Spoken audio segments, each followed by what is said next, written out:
स्वागत है आपका आपके चैनल विक्टोरियस एकेडमी में। और आज हम लोग करेंगे केमिकल कोऑर्डिनेशन, जो हम लोग पढ़ रहे थे उसका the end. So the last topic of this chapter is plant hormones.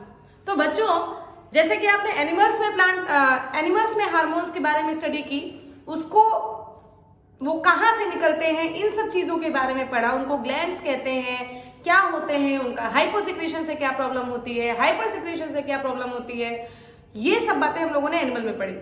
क्या प्लांट भी ऐसे ही कोई ऑर्गन होता है जिससे हम लोगों का, या फिर कोई ग्लैंड होता है जिससे हार्मोन्स निकलते हैं? तो बस इन्हीं सब की कुछ स्टडी करनी है हम लोग को अबाउट प्लांट हार्मोन्स। तो सबसे पहले उसके नाम की ही बात करते हैं कि प्लांट हार्मोन्स का दूसरा नाम होता है फाइटो हार्मोन्स।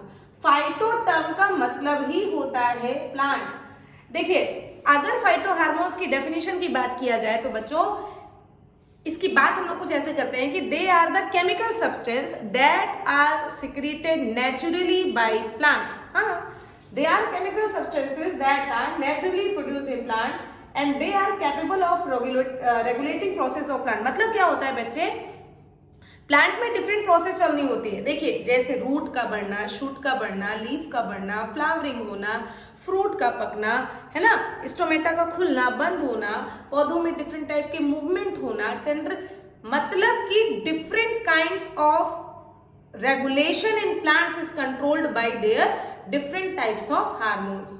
इनके लिए कोई स्पेसिफिक ग्लैंड्स नहीं होती, लेकिन फिर भी वो प्लांट के डिफरेंट पार्ट से अपना अलग अलग वे से प्रोड्यूस होते हैं। इतनी बातें समझ में है?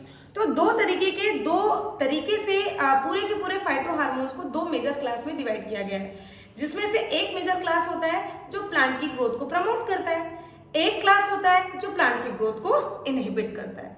इतनी बात समझ में आई? तो देखिए जरा, प्लांट के हार्मोन के दो मेजर क्लासेस होते हैं, plant growth promoter, plant growth inhibitor. Plant growth promoter में आते हैं auxin, gibberellin, cytokinin. Plant growth inhibitor में आते हैं इथाइलिन, एब्सिसिक एसिड। नाम छोटे छोटे से फटाफट याद कीजिए, मेरे साथ बोलिए बच्चों। प्रमोटर में आते हैं 3 और इनहिबिटर में आते हैं 2, ऑक्सिन, जिब्रेलिन, साइटोकाइनिन। ये 3 हार्मोन कैसे हैं? बोलिए, मेरे साथ बोलते रहिए भैया। ये हार्मोन है प्लांट ग्रोथ प्रमोटर।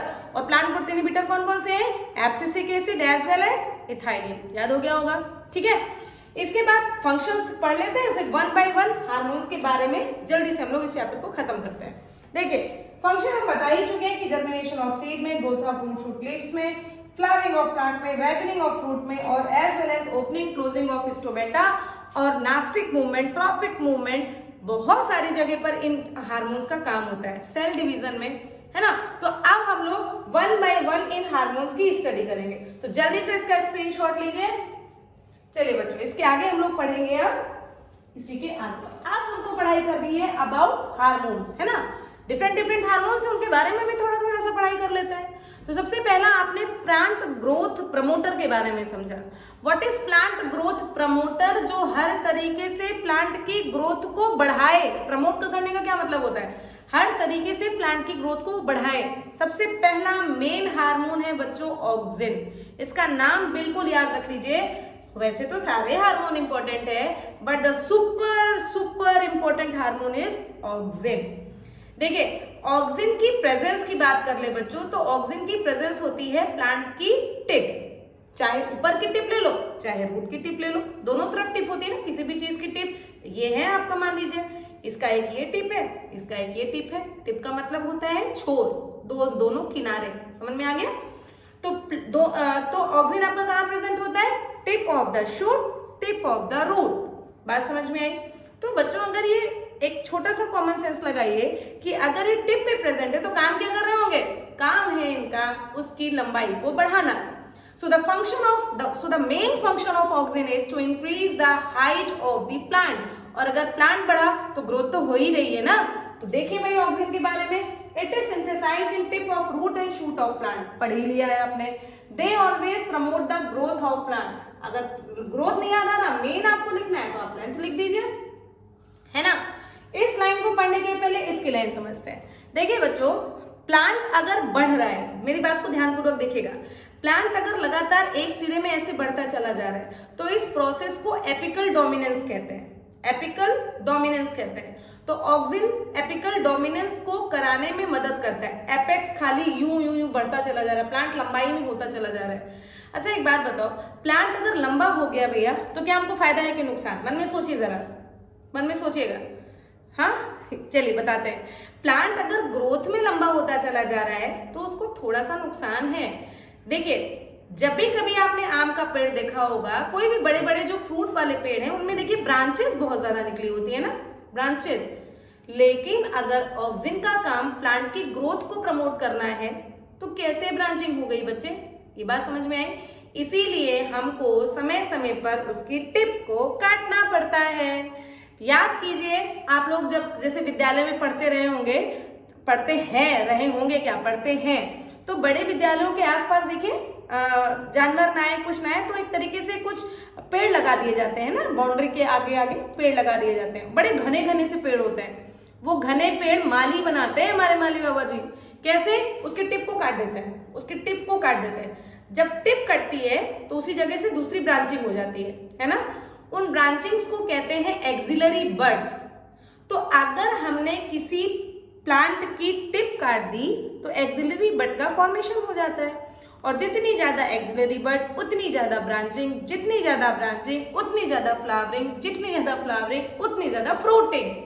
सही है? समझ में आया? तो अगर एपिकल तो इससे कंफ्यूज मत हो ना कि ऑक्सिन मदद कर रहा है एक्सिलरी बड को फॉर्म करने में। नहीं, ऑक्सिन मदद कर रहा है एपिकल डोमिनेंस में।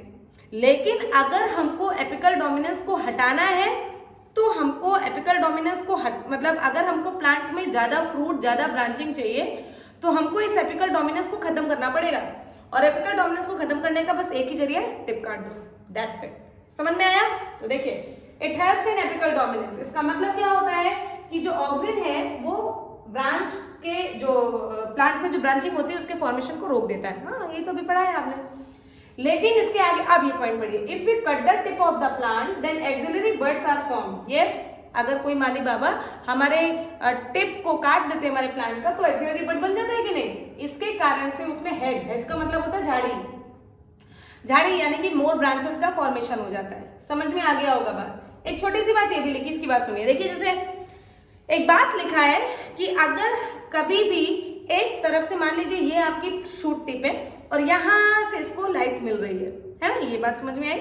तो बच्चे पता है चूंकि ऑक्सिन आपके शूट टिप पे होता है तो जब शूट टिप पे होगा तो वो थोड़ा सा पीछे की तरफ शिफ्ट हो जाएगा। जब पीछे की तरफ वो शिफ्ट हो जाएगा तो जो आगे का पोर्शन होता है वो आपके लाइट की तरफ बेंड हो जाता है।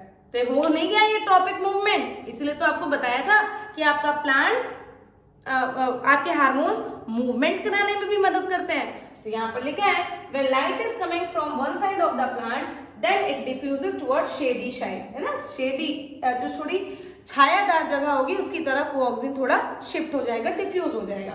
which stimulates for growth of shoot towards light, जिसके कारण से जो शूट एरिया होगा वो लाइट की तरफ बेंड हो जाएगा। आई बात समझ में? Very important point. अब कुछ एग्जांपल्स देखते हैं भैया।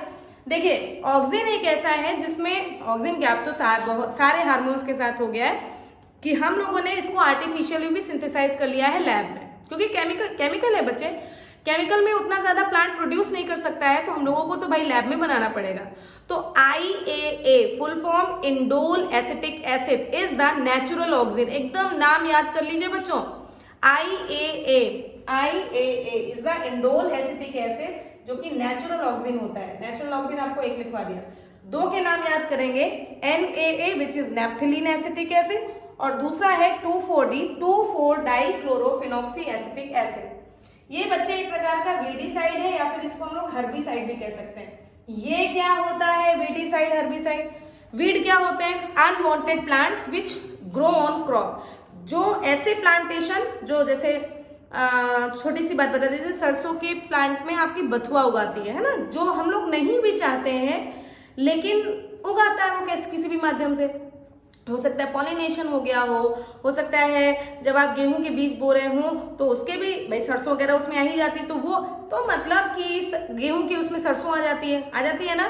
तो इस तरीके से आप एक क्रॉप उगाते हो दूसरी क्रॉप हो जाती है। तो बेटा इस तरीके से जो पूरा का पूरा न्यूट्रिएंट मेन क्रॉप को मिलना चाहिए वो तो दूसरा वाला भी ले रहा होता है, तो हमको उन वीड को खत्म करना होता है। तो उनको खत्म करने के लिए जिन केमिकल का यूज करते हैं उन केमिकल को हम लोग कहते हैं वीडीसाइड। वीड को खत्म करने वाले वीडीसाइड केमिकल। समझ में आ गया? हर्बिसाइड भी आप बोल सकते हो।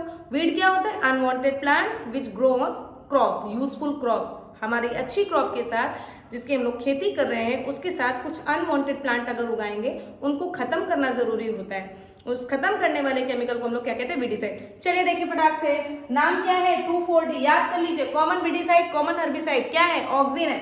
ऑक्सिन वो भी कौन सा auxin? Synthetic auxin. Synthetic auxin का नाम बोलेंगे 2,4-D, फुल फॉर्म बोलेंगे 2,4-डाइक्लोरोफिनॉक्सी एसिटिक एसिड। याद हुआ सभी को?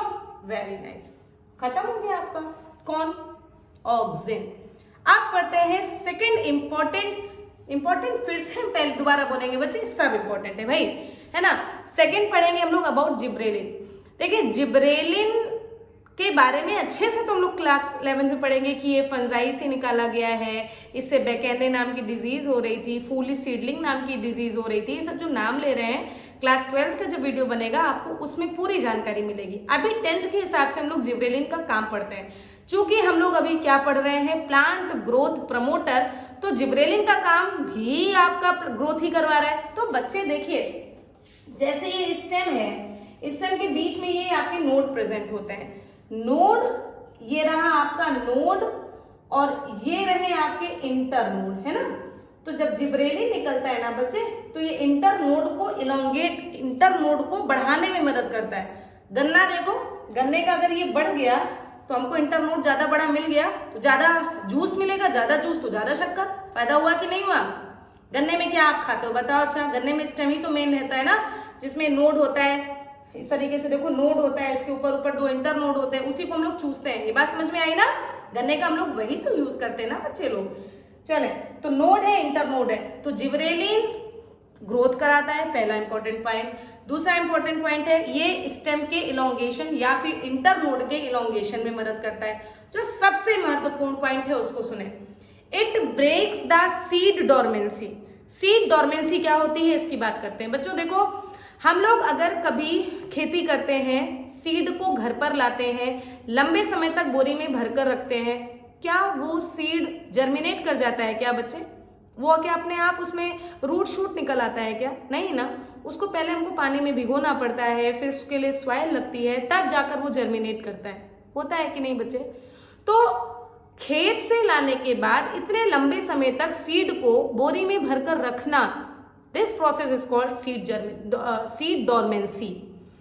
सीड डोरमेंसी के समय आपका सीड मोस्टली इनएक्टिव होता है, सिवाय रेस्पिरेशन के। वो थोड़ी बहुत मात्रा में रेस्पायर कर रहा होता है, बल्कि वो बाकी में वो टोटली मेटाबॉलिकली वो इनएक्टिव रहता है। लेकिन जैसे ही आप उसको पानी में डालते हो, उसके अंदर के जो एंजाइम्स है they are soluble form, they are insoluble form. और जैसे उसके एंजाइम सॉल्युबल आते हैं, वो रूट निकाल देता है, जिसको हम लोग क्या कहते हैं? अंकुरण कहते हैं ना, अंकुरित चने, अंकुरित, वो समझ में आया ना, स्प्राउट्स का निकलना। तो इस तरीके से वो सीड डोरमेंसी फिर टूट जाती है। बहरहाल यहाँ पे अगर हम लोग बात करें तो जो जिब्रेलिन होता है बच्चे, they helps to break the seed dormancy. अभी हमने क्या कहानी बताई कि आपने एक सीड को पानी में डाला, पानी में डालने से उसके एंजाइम्स घुल गए, जिसके कारण उसके हार्मोन्स भी एक्टिव हो गए। हार्मोन्स एक्टिव होगा तो जाहिर सी बात है वो जो सीड है उसको जर्मिनेट करने में मदद करेगा कि नहीं करेगा? तो सीड डोरमेंसी ब्रेक हो गई, सीड जर्मिनेट कर गया। तो gibberellin helps in breaking of seed dormancy. इसका मतलब या तो दूसरी लैंग्वेज में लिख सकते हो कि gibberellin helps in germination of seed. समझ में आया कहानी? स्क्रीनशॉट लीजिए बच्चों, ऑक्सिन एंड जिब्रेलिन आपका खत्म होता है। ठीक, अब हम लोग पढ़ेंगे अबाउट 3 हार्मोन आपके बचे, साइटोकाइनिन, इथाइलिन और एब्सिसिक एसिड। चलिए इसका स्क्रीनशॉट ले चुके होंगे, पढ़िए तब तक, इसके बाद हम लोग शुरू करेंगे next hormone. We study about cytokinin, ethylene, abscisic acid, यही तीनों बचे हैं, फटाफट इसको खत्म करते हैं। देखिए बच्चों, जो आपका साइटोकाइनिन होता है ये भी ग्रोथ प्रमोशन में मदद करता है। मेनली बच्चों ये सेल डिवीजन में मदद करता है। जब आप लोग टिश्यू कल्चर पढ़ रहे होंगे आगे के क्लासेस में, या अभी भी थोड़ा सा रिप्रोडक्शन में, एक चैप्टर में आपका बायो में शायद हेरिडिटी में दे रखा है टिश्यू कल्चर के बारे में थोड़ा सा उसमें भी हमको आपको पढ़ाना है। तो टिश्यू कल्चर में जो हम लोग मीडियम रखते हैं जिसमें टिश्यू डालकर उसकी ग्रोथ किया जाता है उसमें साइटोकाइनिन का यूज किया जाता है। मतलब cytokinin helps in cell division, याद हो गया, दे प्रमोट सेल डिवीजन। बच्चे ये प्लांट में बुढ़ापा देरी से लाता है, so they help in delaying ageing in plants, समझ में आ गया।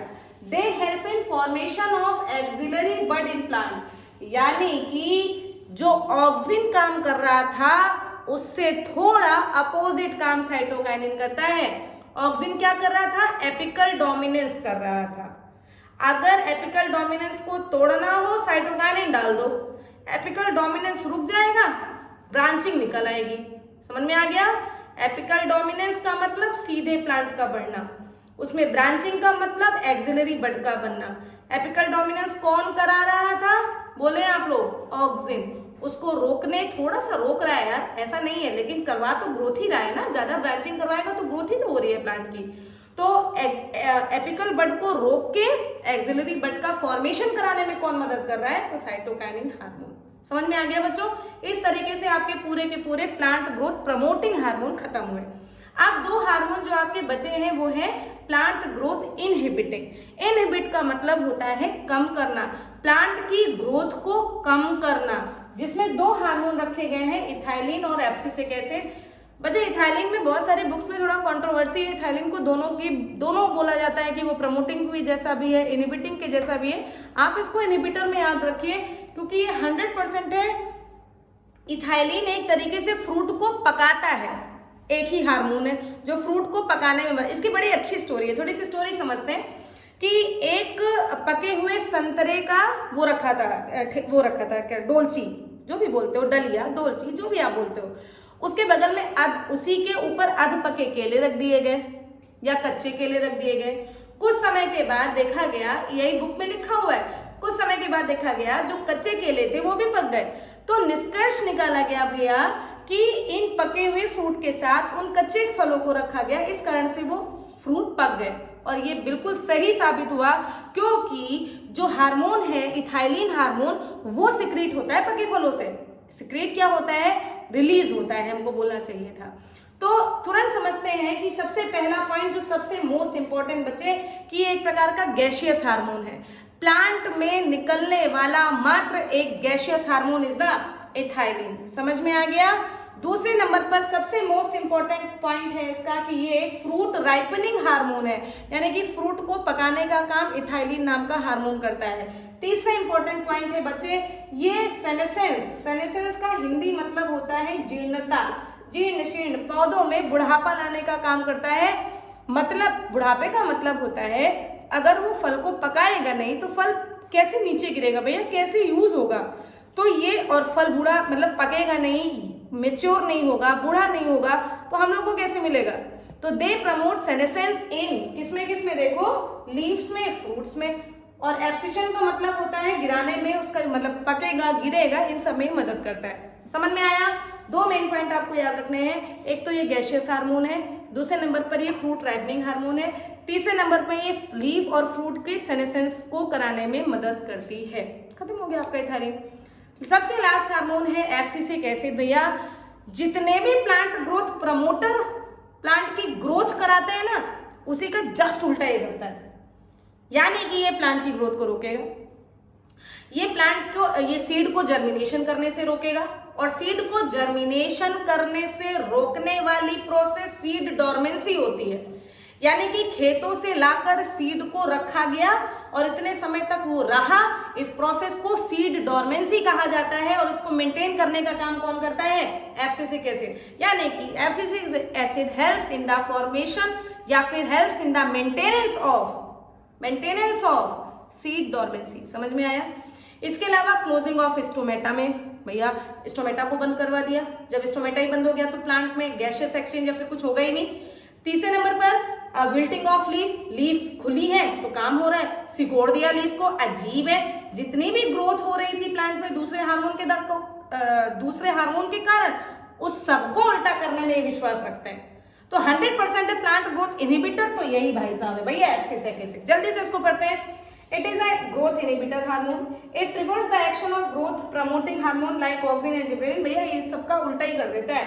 It causes seed dormancy. Yes, it helps to maintain the seed dormancy, यानी कि सीड को जर्मिनेट होने से रोकना. इसके अलावा बिल्डिंग ऑफ लीफ, पत्तियों को सिकोड़ देता है. इसके अलावा लॉस ऑफ क्लोरोफिल, पत्तियों को पीला कर देता है. और क्लोजिंग ऑफ स्टोमेटा, बहुत सारे ऐसे काम है बच्चे. तो आप लोग इस तरीके से इसके सारे फंक्शन को पढ़ लीजिए. जल्दी से इसका स्क्रीनशॉट लीजिए. ठीक है, चलिए सुनिए आप. ये चैप्टर होता है आपका समाप्त. ठीक, तो इस तरीके से आपने आई थिंक 11 वीडियोस बन गई हैं. थोड़ी थोड़ी है, 1-2 वीडियोस बड़ी है बच्चे. 10 से 15 मिनट की सारी वीडियोस हैं. आप अगर लग के बैठोगे तो 2 घंटे, 2 से 3 घंटे में पूरी वीडियो आपकी समाप्त हो जाएगी. बहुत अच्छे से समझ में आएगी. तो पढ़ते रहिए बच्चों. सबका आपका जो बोर्ड्स है बच्चों के स्टार्ट हो गए. मेरी तरफ से सबको ऑल द बेस्ट. खूब अच्छे से एग्जाम दीजिए. फोड़िए, फाड़ के मत आना. फोड़िए एग्जाम और अच्छे से अच्छे अपने माता पिता का नाम रोशन कीजिए, मेरा नाम रोशन कीजिए. चैनल को सब्सक्राइब कीजिए, शेयर कीजिए, लाइक कीजिए. सबको मेरी तरफ से all the best. Thank you.